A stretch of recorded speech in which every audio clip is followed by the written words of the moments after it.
జీవితంలో కొన్ని క్షణాలు ఉంటాయి. యుద్ధం ప్రారంభం కాకముందే మనసు ఒక్కసారిగా ఆగిపోతుంది. ఆ ఆగిపోయిన క్షణమే మన నిజమైన పరీక్ష. Hello friends, welcome back to GKL with Satyabhama. Last శ్లోకంలో యుద్ధరంగంలో 2 సేనలు సిద్ధంగా నిలిచాయి. ధైర్యం, శంఖధ్వని, ఉత్సాహం అన్నీ ఉన్న అర్జునుడి మనసులో మాత్రం ఒక ప్రశ్న మొదలైంది కదా! సో, అది ఈ శ్లోకం మనకు వివరిస్తుంది. అది భగవద్గీతలోని 21వ శ్లోకం. భగవద్గీత 21వ శ్లోకం. సేనయోర్భయోర్మధ్యే రథం స్థాపయమే అచ్యుత. సో, దీని యొక్క మీనింగ్ ఏంటో తెలుసా? ఓ అచ్యుత, 2 సేనల మధ్య నా రథాన్ని నిలపండి. సో, ఇప్పుడిది మనం వర్డ్ టు వర్డ్ మీనింగ్ తెలుసుకుందామా? సో, ఏంటిది? సేనయోర్భయోర్మధ్యే రథం స్థాపయమే అచ్యుత.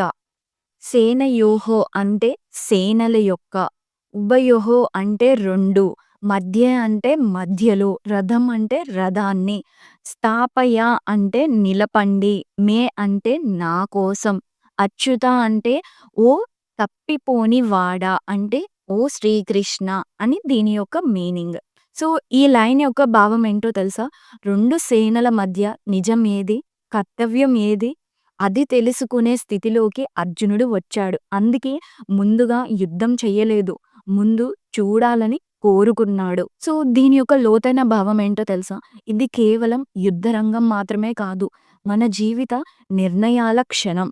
ఏ పెద్ద నిర్ణయం ముందైనా సరే, మన మనసు ఒక్కసారిగా ఆగుతుంది. ఆగి మనల్ని ఇలా అడుగుతుంది. నేను ఏం చేయబోతున్నాను? ఆ ఆగిన క్షణమే జ్ఞానం మొదలయ్యే క్షణం అవుతుంది. ఇది మన లైఫ్‌తో ఎలా కనెక్ట్ అవుతుందో నేను చెప్పనా? ఒక ఎగ్జాంపుల్ తీసుకొని. సో, ఫర్ ఎగ్జాంపుల్ తీసుకుందాం. ఒక ముఖ్యమైన నిర్ణయం తీసుకునే ముందు మనం ఇలా ఆగుతాం కదా! ఏంటి ఆ ముఖ్యమైన నిర్ణయాలంటే, జాబ్ యాక్సెప్ట్ చేసే ముందనుకోండి, లేకపోతే ఒక మ్యారేజ్ నిర్ణయం ముందు, లేకపోతే ఫ్యామిలీని ప్రభావితం చేసే నిర్ణయం ముందు. ఒకవైపు కుటుంబ ఆశలు, మరోవైపు మన మనసు కోరే మార్గం.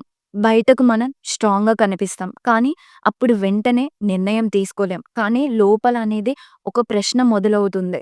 నేను చేస్తున్నది సరైనదేనా? ఇదే అర్జునుని యొక్క సిట్యుయేషన్ కూడా. యుద్ధం ముందు ఆగాడు. చూస్తున్నాడు. అర్థం చేసుకోవాలని కోరుకున్నాడు. అది బలహీనత అని అనుకోకూడదు. జ్ఞానం ప్రారంభం. ఇదే మన జీవిత సత్యం కూడా. సో, ఈ శ్లోకం చెప్పే సత్యం ఏంటో తెలుసా? ఆగి ఆలోచించడం బలహీనత కాదు. నిర్ణయం ముందు స్పష్టత కావాలి. బాధ్యత ఉన్నవారికే ఈ సందేహం వస్తుంది. సందేహం వచ్చిన మనసు ధర్మానికి దగ్గరగా ఉంటుంది. యుద్ధం మొదలయ్యే ముందు అర్జునుడు ఆగాడు. ఎందుకంటే ధర్మంతో చేసే నిర్ణయం త్వరలో కాదు, స్పష్టతలో జన్మిస్తుంది. ఈ శ్లోకం మనకు చెప్పేది ఇదే. ఆగడం అనేది ఓటమి కాదు. చూసి నిర్ణయం తీసుకోవడమే జ్ఞానం. దేవుడిని మార్గదర్శకుడిగా చేసుకుంటే సందేహం కూడా సాధనగా మారుతుంది. జీవిత యుద్ధం ముందు ఒక్క క్షణం ఆగి చూడగలిగితే మన నిర్ణయం కూడా ధర్మం అవుతుంది. అర్జునుడు కేవలం చూడాలని మాత్రమే అనుకోలేదు. ఎవరిని చూడాలి? ఎందుకు చూడాలి? అనే ప్రశ్నకు సమాధానం తర్వాతి శ్లోకంలో తెలుస్తుంది. యుద్ధరంగంలో నిలబడి ఉన్నవారు శత్రువులు మాత్రమే కాదు, తనకు అత్యంత దగ్గరైన వారు.